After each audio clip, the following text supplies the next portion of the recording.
জাতীয় নির্বাচনকে সামনে রেখে দ্রুত অনেক ঘটনা ঘটছে। রাজনৈতিক মেরুকরণ এখনও স্পষ্ট না হলেও বিএনপি ও জামাতকে কেন্দ্র করে জোট গঠনের চেষ্টা চলছে। রাজনৈতিক দলগুলো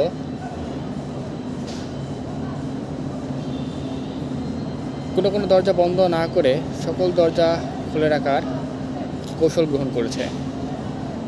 রাজনীতিতে এখন নিজের চেয়ে কৌশলের দাম অনেক বেশি।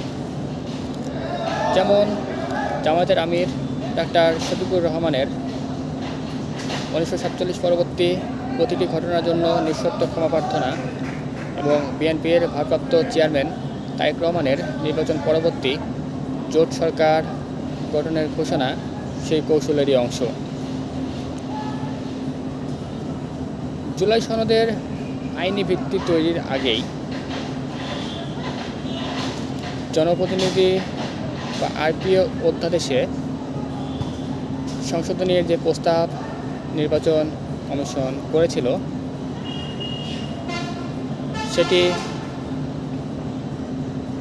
উপদেষ্টা পরিষদ অ্যাপ্রুভ করেছে।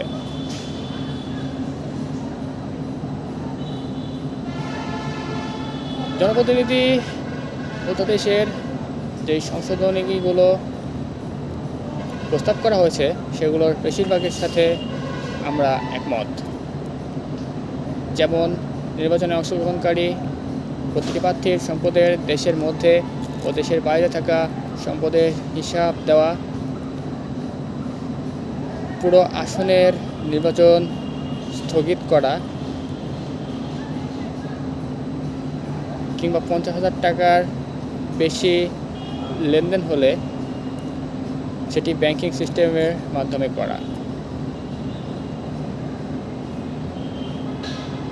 কোনো প্রার্থীর বিরুদ্ধে অভিযোগ দাখিলের অর্থ এই নয় যে তিনি অপরাধী। কোনো ব্যক্তিকে অপরাধী সাব্যস্ত করার সম্পূর্ণ এখতিয়ার আদালতের, নির্বাচন কমিশন কিংবা সরকারের নয়। প্রার্থীদের জামানতের পরিমাণ 50,000 টাকা থেকে 20,000 টাকা থেকে বাড়িয়ে 50,000 টাকা করা হয়েছে। এর মাধ্যমে অর্থনৈতিকভাবে হীনবান ব্যক্তিরা নির্বাচনে অংশগ্রহণ করতে পারবে না। নির্বাচন কমিশন কি ধরেই নিয়েছে নির্বাচনে যারা অংশগ্রহণ করবে তারা সকলেই ধনবান ব্যক্তি? আরপিও সংশোধনের যে প্রস্তাবটি সবচেয়ে বেশি সমালোচিত হচ্ছে সেটি হচ্ছে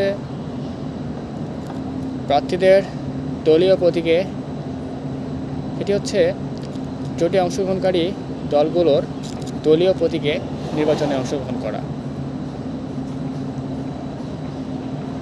এই সিদ্ধান্তের মাধ্যমে নির্বাচন কমিশন দলীয় ও ব্যক্তিগত সিদ্ধান্তে সম্পূর্ণভাবে হস্তক্ষেপ করেছে। কয়েকটি উদাহরণ দিই। 1954 সালের নির্বাচনে যুক্তফ্রন্টের যে শরিক দলগুলো ছিল তারা প্রত্যেকেই নৌকা প্রতীকে নির্বাচনে অংশগ্রহণ করেছিল। 2001 সালে 4 দলীয় জোটের যে শরিক দলগুলো ছিল বিএনপি, জামাত, ইসলামী ঐক্যজোট ও জাতীয় পার্টির একাংশ প্রত্যেকেই দলীয় প্রতীকে কিংবা শরিকদের নিজস্ব প্রতীকে নির্বাচনে অংশগ্রহণ করেছিল।